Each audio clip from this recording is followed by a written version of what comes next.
Shri Venkateswara gold తాకట్టులో ఉన్న మీ బంగారాన్ని విడిపించి కొనబడును. ప్రముఖ దర్శకుడు శ్రీ భారతీరాజా గారు ఇవాళ ఉదయం పరమపదించడం మాకు చాలా పెద్ద షాక్కు. ఎందుకంటే మా పూర్ణోదయ సంస్థకి ఎనలేని కీర్తిని ఆర్జించి పెట్టిన సీతాకోకచిలక అనే దృశ్య కావ్యాన్ని ఆయన దర్శకత్వంలో మేము నిర్మించడం జరిగింది. ఆయన ఒక ట్రెండ్ సెట్టర్, తమిళ ఫిల్మ్ ఫీల్డ్కి ఒక ట్రెండ్ సెట్టర్. అంటే అప్పటిదాకా స్టూడియోస్లోనే ఎక్కువ షూటింగ్ జరిగే రోజుల్లో నుంచి ఒరిజినల్ లొకేషన్స్కి తీసుకొచ్చిన ఘనత భారతీరాజా గారికే దక్కుతుంది. ఆయన తీసిన 16 వైదనిలే మొట్టమొదటి సినిమా. ఆ చిత్రం విడుదలైనప్పుడు మా సంస్థలో అసిస్టెంట్ డైరెక్టర్గా పనిచేస్తున్న వంశీ మమ్మల్ని తీసుకెళ్ళి ఆ సినిమా చూపించి, తిరుపతిలో మన సంస్థలో ఆయన దర్శకత్వంలో ఒక సినిమా చేయాలనేది మా నాన్నగారికి చాలా ఒత్తిడి తీసుకొచ్చి మేము భారతీరాజా గారిని కలవడం జరిగింది. అలాగే ఆయనతోటి శంకరాభరణం తర్వాత అందరూ శంకరాభరణం ఎంత గొప్ప విజయం అయింది, దాని పెద్ద సక్సెస్ అయింది, దాని తర్వాత వచ్చే చిత్రం ఎలా ఉంటుంది అని అందరూ ఊహించే టైంలో నెక్స్ట్ సినిమా సీతాకోకచిలక చేయడం పెద్ద సాహసం అనిపించింది. ఆ రోజుల్లో అందరూ అన్నారు, ఏంటది అప్పుడేమో మ్యూజిక్తో చేసే, ఇప్పుడేమో లవ్ స్టోరీ అంటాం, కొత్త వాళ్ళు అంటారు ఏంటని.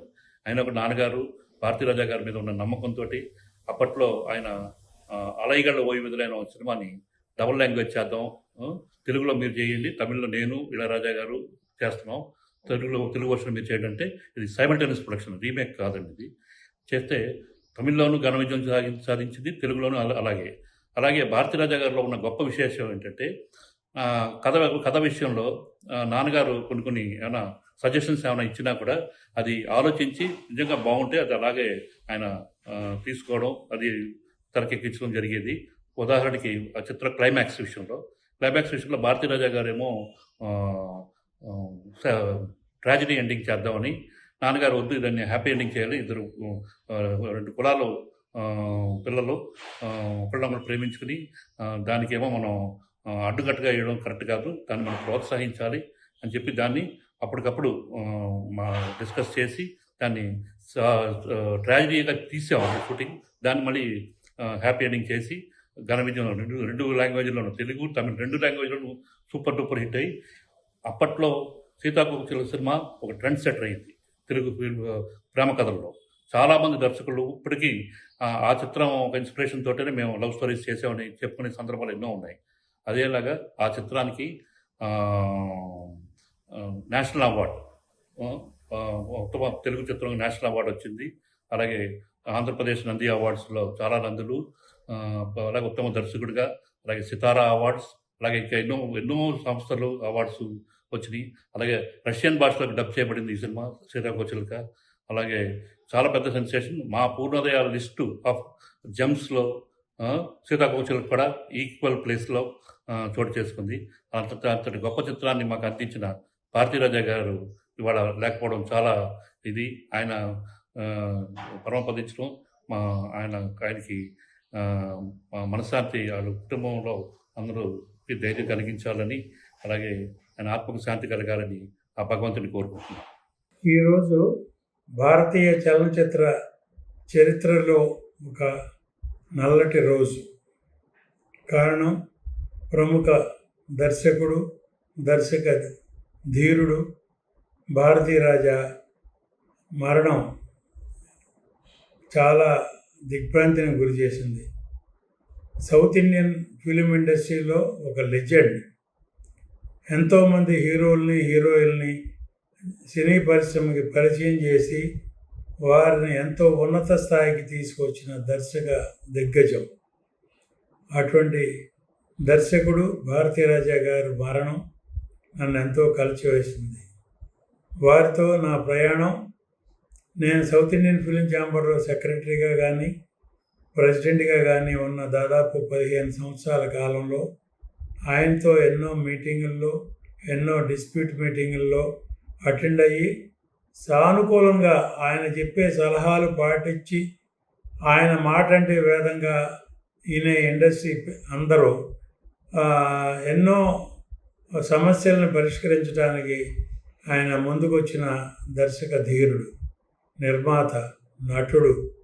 ఈ మధ్యకాలంలో ఎన్నో క్యారెక్టర్ వేషాలు వేసి అవార్డులు తీసుకున్న నట చక్రవర్తి.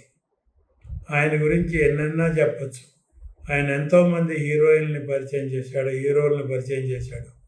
ప్రస్తుతం ఉన్న హీరోయిన్లలో ఆర్ అక్షరంతో ఉన్న ప్రతి హీరోయిన్ ఆయన పరిచయం చేసిన వాళ్ళే. సపోజ్ రాధిక, రాధ, రేవతి, అలా కొన్ని పేర్లు ఉన్నాయి. అందరూ అలాగే కొంతమంది హీరోలు కానీ ఎంతో ముందు చూపుతో వాళ్ళని ఎంకరేజ్ చేసి వాళ్ళకి సినిమా పేరు మార్చి ఎంకరేజ్ చేసిన దర్శక ధీరుడు.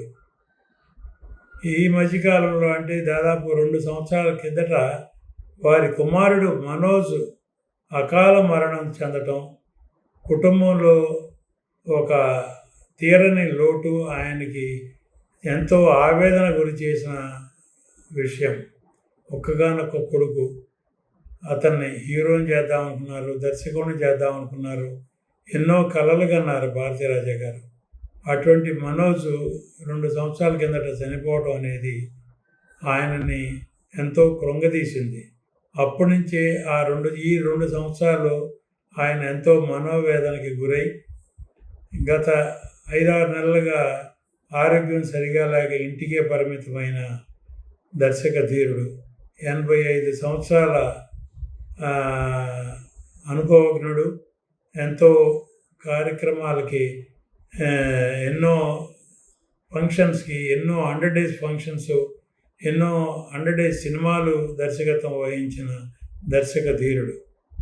వారి మరణానికి తెలుగు, తమిళ చలనచిత్ర పరిశ్రమలే కాదు, ఆల్ ఇండియా సినీ ఇండస్ట్రీ కూడా ఎంతో దిగ్భ్రాంతిని గురి చేస్తూ సంతాపం తెలియజేస్తూ ఉంది. వారి ఆత్మకి శాంతి చేకూరాలన్న భగవంతుని కోరుకుంటూ, వారి కుటుంబ సభ్యులకి ధైర్యాన్ని ప్రసాదించాలని ఆ భగవంతుని మరొకసారి కోరుకుంటూ సెలవు.